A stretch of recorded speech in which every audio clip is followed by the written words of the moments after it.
दोस्तों, वैदिक सभ्यता के विरोधियों ने वैदिक सभ्यता के हर एक गुण को अवगुण सिद्ध करने की कोशिश करी है और बहुत से कल्पित अवगुण वैदिक सभ्यता के मत्थे मढ़ दिए हैं। इनमें से एक है स्त्रियों के अधिकारों का प्रश्न। कहा जाता है कि मनु जी ने स्त्रियों के पद को मनुष्य समाज में बहुत ही नीचे माना है। जैसे कि हिंदू घरों में स्त्रियों को पुरुषों के समान अधिकार नहीं मिलते हैं, स्त्रियों को वेद पढ़ने का अधिकार नहीं है, उनको हमेशा पुरुषों के अधीन रहना पड़ता है, स्त्रियों को पिता की संपत्ति में कोई अधिकार नहीं मिलता, सदाचार के नियम स्त्रियों के लिए पुरुषों की अपेक्षा अधिक हैं। इसमें कोई संदेह नहीं है कि अलग अलग युगों में अलग अलग देशों में स्त्रियों के लिए अलग अलग नियम बनाए गए हैं। अब से कुछ समय पहले भारतवर्ष में स्त्रियों की हालत अवश्य ही दयनीय थी। पुरुषों के अत्याचार बहुत ही बढ़े हुए थे, पर वहीं पर विरोध करने वाले दो बातों को भूल जाते हैं। पहली बात, न केवल भारतवर्ष में ही बल्कि अन्य देशों और अन्य जातियों में भी स्त्रियों की हालत वैसे ही थी। दूसरी बात कि स्त्रियों के इस पतन के लिए वेद या मनुस्मृति को उत्तरदायी नहीं कह सकते हैं, क्योंकि वेदों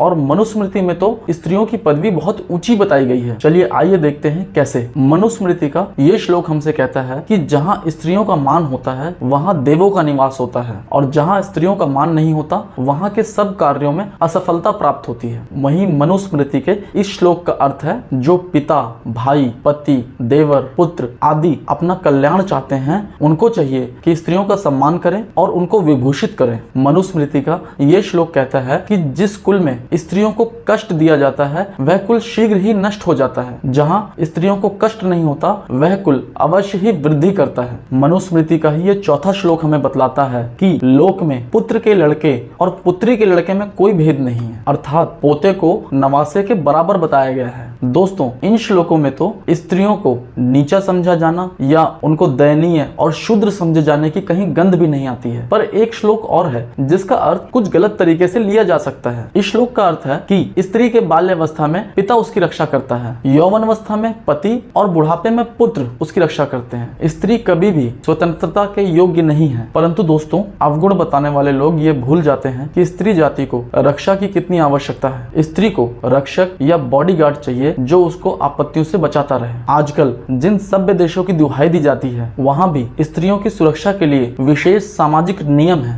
मनु जी ने यदि स्त्री के कल्याण के लिए उसकी रक्षा का भार उसके पुरुष संबंधियों को सौंप दिया है तो इसमें गलत क्या है। और अगर अभी भी कोई गलतफहमी रह गई है तो उसे दूर करने के लिए आइए देखते हैं अगला श्लोक, जिसका अर्थ है कि स्त्रियों की सुरक्षा का अर्थ ये नहीं है कि उनको बांध के रखा जाए। मनु जी ने न केवल स्त्रियों की रक्षा न करने से पिता, पति और पुत्र को दोषी ठहराया है, अपितु कई अवस्थाओं में एक के संरक्षण का भार दूसरे पर सौंपा है।